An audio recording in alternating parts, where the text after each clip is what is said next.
What's going on YouTube? JT is Reborn here, and welcome back to another edition of my Godzilla comic book reviews. And in this video, we're going to be talking about Starship Godzilla issue number 2. This is a part of the Kai-Sei Era of Godzilla books alongside, Godzilla main Kai-Sei Era book, and then Escape the Dead Zone. But this is the series that's kind of off in its own little place within the universe. It goes very cosmic, so we're kind of getting a little bit more insight into how this universe kind of works a little bit with the space aspect.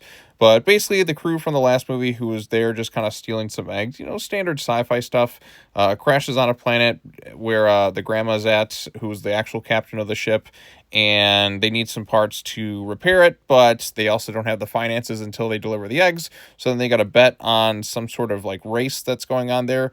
But the trick with this race is you got to launch something into space, and all these different vehicles have to go and kind of grab it, but the device that they have to capture emits some sort of pulse thing which attracts predators, and in this case is King Ghidorah. So that, like I said, there's some cool interesting stuff going on in this thing. It's nice to see how this world is functioning and all that. To me, that's kind of the more intrigue, is like, okay, how does this universe work? Like, what makes this different from other Godzilla stuff? So we got full-blown aliens, kaiju planets, Mechagodzilla. Well, they call it Starship Godzilla, but it's just Mechagodzilla designed like that. So it's going to get into its mech fighting mode at some point. But yeah, so I thought like that was kind of interesting, like in how they like deter the kaiju is unique as well, because when they bring in Ghidorah, this also triggers like a defense mechanism. It's like they kind of coat everything in this pink substance. Ghidorah looks cool, a little interesting right there with his design as well. His snout, he kind of reminds me a little bit of Manda, like in the mouth a little bit compared to Ghidorah's I've seen before. He's got a much longer snout than normal, but I think it's a pretty decent look. But yeah, so our characters are there. Ghidorah attacks, and they have to kind of cause some sort of distraction, get some of the parts they need, and then get the hell off the planet, which they barely kind of escape with their lives. And then it sets the stage for the next issue, where they got to bring the kaiju eggs that they had stolen to this mysterious buyer who is got something trapped right there. I'm not sure what kaiju that's supposed to be. It's got kind of like the triceratops like horns. It's not quite Anguirus, is it? No, it's got to be something else, but it's kind of fun. And yeah, that's basically what happens over the course of this particular issue. So the big strength thing, like I said, the artwork is really strong. This particular issue was written by, was it Chris Gooch, and art by Oliver Ono, letters by Hassan Otsman I can't even pronounce that name. Otsman Elhavu? I don't know, I'm going to screw that up, so I apologize. Design Brian Kohler, and editor Jake Williams. So, I'm kind of liking what we're doing so far with the Kai-Sei Era stuff, although one minor nitpick is the cover. The cover looks totally fine. It's just the alternate cover that I see kind of at the end right here is the cover I would have loved to have collected, because that is a pure homage to the end of Evangelion. What if that was the main cover of this book? I would have like bought it in a heartbeat, because like right now I'm just kind of getting the digital stuff, but I want that cover right there. Look at how cool that looks. I mean, who would have thought to do an Evangelion Mechagodzilla kind of sort of thing right there? So again, that to me was kind of the coolest part of it all.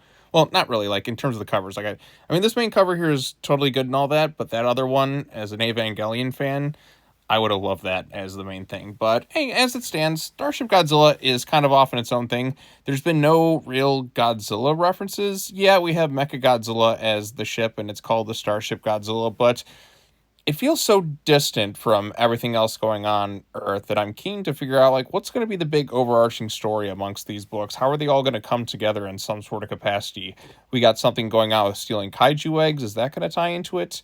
We got Ghidorah out here in the universe, like this planet that he's on, but it's also like they kind of manipulate things a little bit to where they can kind of avoid him with their defense mechanisms. Why don't they have that stuff on Earth? So it starts to raise a few questions and all that too. So, but yeah, so far so good. I'm keen to see where it goes from here. In terms of the Kai-Sei Era books, I still need to give this thing a few more to try and really like grasp where its placement is so far. But it's kind of a fun little sci-fi adventure. It just feels very different from the other Godzilla stuff. Same thing with the Dead Zone one. I think the Dead Zone one is still my favorite so far, and I guess in second place I go with the main one. And then I mean, I don't know, this and the main book are kind of like close in some capacity, but you got to give it a little bit more time, because on its own it's, you know, totally enjoyable. But as a Godzilla comic book, because there's been no real Godzilla in it so far, unless you count Mechagodzilla as the Starship version of it, then it just leaves you wanting a little bit more. So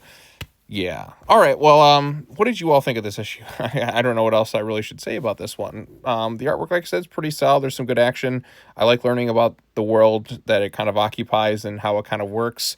I do question the substance that they use to kind of hide themselves from Ghidorah. Why aren't the people on Earth using that? Or maybe these are just cosmic people and all that too. Maybe questions will be answered more as we kind of progress through this world, because it's really kind of building out a universe, and that's the aspect I'm most intrigued by with the Kai-Sei Era of Godzilla stuff. So it's just seeing the unique world building approach to it for a Godzilla IP and such. So we'll see how it goes from there, but in the meantime, check it out and form your own opinion. But anyways, that's all I have to say about this particular issue. Like I said, let me know your thoughts in the comment section down below. Be sure to like this video, share it with your friends, subscribe to the YouTube channel for more content, hit the bell for notifications, all the fun stuff.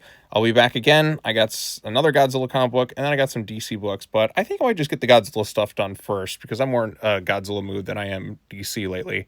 But you know, I just want to kind of get this one done first. So yeah, let's go from there. But anyways, thanks so much for watching. As always, take care now. Bye bye then, and I'll see you all in the next video. Peace out.